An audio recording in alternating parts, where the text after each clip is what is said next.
Spack, katoon, shtukuta. All right. How you doing, everybody? Nick DiVirgilio here. Welcome back to Groovy Thursdays. We're at groove number 21. How cool is that? I'm so excited. We're getting some momentum here. Groove number 21 is a really cool one, I think at least. It's from the Spock Beard record, Octane, and the song is called NWC. It's a fun groove. Let's get into it. Now, lots of people have asked over the years, what in the heck NWC means? Well, I'm here to tell you, it means whatever you want it to mean.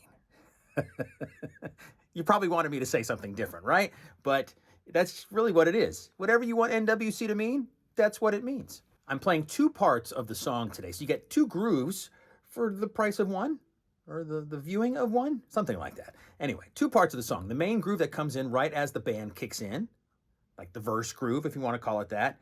And then the chorus groove, which is the crazier part that happens, the second section, the B section. Both of those things are what I'm demoing today. Let me quickly say right now, if you dig what's going on here at Groovy Thursdays, that you like this video, share it with all your friends, subscribe to the channel, keep bringing on those comments, questions, and suggestions for future grooves. And with that, on to NWC. The main verse groove is based around what the guitar and bass guitar are doing. They're the ones that are going, bow down down, gow gow gow, gow gow gow gow. And that's exactly what the kick drum is doing as well. In both grooves today, we're going to utilize a lot of the 16th notes, not just the downbeats. You guys already know. In one quarter note, you have 4 16th notes, one E and we're going to utilize a lot of the E, the and the today. Let's talk about just the first two beats of the first bar. In the guitar, it's going bow down down. It starts right on the downbeat, but that second note is the last 16th note of beat one E and Then the last beat is the and of beat 2. So if I clap the pulse, which is right here, you have one E and to the and, one E and to the and, one E and to the and, just like that. The second time it happens, it's the same 3-note chunk, the same 3-note feel, but where it starts is way different. It starts on beat 4, it starts on the second 16th note of beat 4. I'm going to clap the pulse, and remember it starts on the E of beat 4. So the first thing I'll say is 4, okay? Here we go. 1, 2, 3, 4, E and 1 E and 4 E and 1 E and 4 E and 1 E and The last chunk, I'm calling it a 4-note chunk, starts right on beat 3, the backbeat of the second bar. I'll clap the pulse right here, and see if I can mouth this out for you. 1, 2, 3, 4, 1, 2, 3 and 4 E and E, 3 and 4 E and E, 3 and 4 E and E, 3 and 4 E and E. It always sounds weird when I sing these things out. But if I clap the pulse and just sing the guitar part, you'll feel it real easy. Check it out. 1, 2, 3, 4.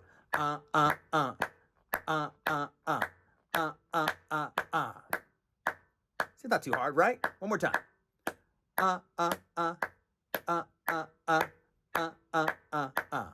Now, when you get to bars 3 and 4, you play the backbeat on beat 3. This is a halftime feeling groove. So right on beat 3 is the backbeat, and the kick drum pattern gets much simpler. After that kick drum on the second 16th note of beat 1, the next one comes on the last 16th note of beat 4, and that's just a pickup getting into beat 1 of the 4th bar. Ka-doom. 1, 2, 3, 4, ba-boom. That kind of thing. 1, 2, 3, 4, ba-boom. Then you play the last 16th note of beat 2 right before that backbeat snare on beat 3, and that's it for the kick drums in the main verse groove. The snare drum part is really very simple. You're just playing that halftime backbeat on beat 3. Now in the demo and in the song, I'm playing ghost notes in between a lot of this stuff, and it's really not written out. It's sort of random. I'm letting my hands just sort of do their natural thing. So ghost notes here and there in between the 16th notes is totally fine. I did write in 2 ghost notes in the last bar, and it's one of those typical things that I think a lot of us drummers do. I'm ghosting the second and third 16th notes of beat 2, immediately followed by the kick drum on the last 16th note of beat 2, and then the backbeat snare drum. And it's one of those things that I think we naturally do. So you play the first 16th note of beat 2, your hi-hat, and then you immediately follow with the double in your left hand. Boom, pop, pop, boom, pop, pop, followed by that kick drum, boom, pop, pop, kick, boom, pop, pop, kick. Then naturally, you're going to hit that backbeat right on beat 3. So,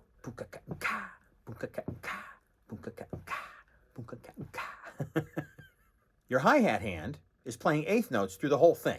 There is an open hi-hat in the third bar on beat 2, and that's there for flavor, really. It comes after that chunk of 4 on the kick drum that we talked about earlier. I'll start from the beginning of the groove, the beginning of the phrase. I'll clap the eighth notes, and I'll show you where that open hi-hat is. And I'll sing the guitar part on top of that. Here we go. 1, 2, 3, 4. Ska. Bing, gang, gang, gang, gang, gang. That open hi-hat right on beat 2 is a nice accent. It changes it up just for one quarter note. It's just enough to give you that kind of stop motion for a second. Stops the eighth notes for a second. Just something added there for flavor. And that's really it. Again, all the ghosting in between, do whatever you like. I mean, I would suggest not getting too busy with the ghost notes. Sometimes it's cool just to have the backbeat, the eighth note hi-hat, and the kick drum pattern. I think it feels good. But once in a while, a little ghost, a little buzz, a little something in the background is really good, and it totally fits. The whole verse pattern is 16 bars long. You basically have it in 4-bar chunks. Repeat those 3 times, and then in the last 4 bars, bars 13, 14, 15, and 16, a little something special happens, especially in bar 14. Remember I said we were utilizing a lot of 16th notes? Well, it happens in here, in bar 14, starting in the second beat of bar 14. You're basically displacing 16th notes for 4 beats in a row. Let me explain. The hi-hat keeps playing its 8th notes. The snare drum keeps playing the backbeat on beat 3. The first 2 chunks of 3 in the kick drum pattern are exactly the same, like you've been playing in the first 12 bars. But where the chunk of 4 would happen normally, this is where the change happens. Starting on beat 2, you play the last 2 16th notes of beat 2 in your kick drum. It's a double, getting you into that backbeat snare drum right on 3. Then you play the last 2 16th notes of beat 3, followed by the second 2 16th notes of beat 4, the 4 E and then on beat 1 of bar 3, you play the first 2 16th notes. So the 1 E. Here's the pulse. I'm going to sing out the kick drum pattern along with the snare on beat 3, and this is just bar 2. Here we go. 1, 2, 3, 4. The ka is the snare drum, by the way. 1, 2, 3, 4. 1, 2, 3, 4. It's really cool and great independence between your hands and your feet. Just displacing those 16th notes by 1 16th note at a time, okay, really messes with your head and your independence. So practice maybe just playing the 8th notes on the hi-hat, forget the snare for a second, and just try and get that kick drum pattern down. Or forget the hi-hat, just play the snare on beat 3 and play the kick drum pattern. But the hard part is keeping the 8th notes in the hi-hat going while displacing the 16th notes in your foot. And the last thing I want to mention is in bar 16. Remember, these are 4-bar chunks, so everything you've been playing in bar 4 of the other 4-bar chunks, make sense? 4-bar phrase, everything you've been playing in bar 4 of the 4-bar phrases is the same. So bar 16 is the same as bar 12, as bar 8, as bar 4, except I added a 3-beat snare drum fill at the end of bar 16 in beat 4. There's an open hi-hat on beat 1, and then E and a, 4 E and a, 3 strokes in a row, getting you into the downbeat of the next groove. Now let's get into the second groove. This is all based around a pattern.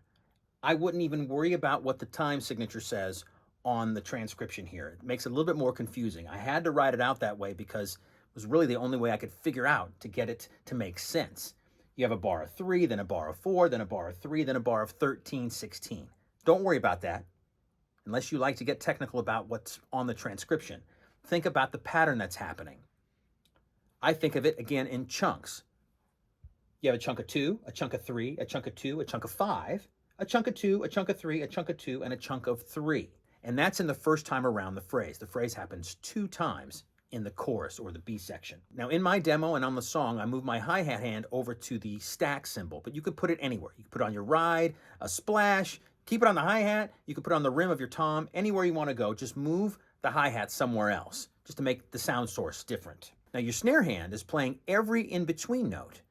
And every time there's a double in your snare hand, you accent the second note of the double. That adds a little bit of flavor, a little bit of sauce, and it feels like you're kind of skipping forward in this beat. Let me slowly sing through the first time through the phrase. I'll sing numbers for those chunks in the right hand and in the kick drum, and I'll do something like ka-ka for the snare drum sound in the in-between notes. Here we go. 1, 2, 3, 4. 1, 2, 1, 2, 3, 1, 2, 1, 2, 3, 4, 5, 1, 2, 1, 2, 3, 1, 2, 1, 2, 3. Snare, snare, snare. That snare, snare, snare is getting you back around to beat 1 to play the phrase over again. Let me do it one more time for you. 1, 2, 3, 4. 1, 2, 1, 2, 3, 1, 2, 1, 2, 3, 4, 5, 1, 2, 1, 2, 3, 1, 2, 1, 2, 3. Snare, snare, snare. Now, if you get those patterns, those chunks down, again, don't worry about the time signature, you'll start to feel this. It's just a pattern that repeats. Also, if you put the song on, listen to what the guitar, the keyboard, the bass, they're all doing that same pattern. So just follow along with that, and hopefully you'll feel it easier.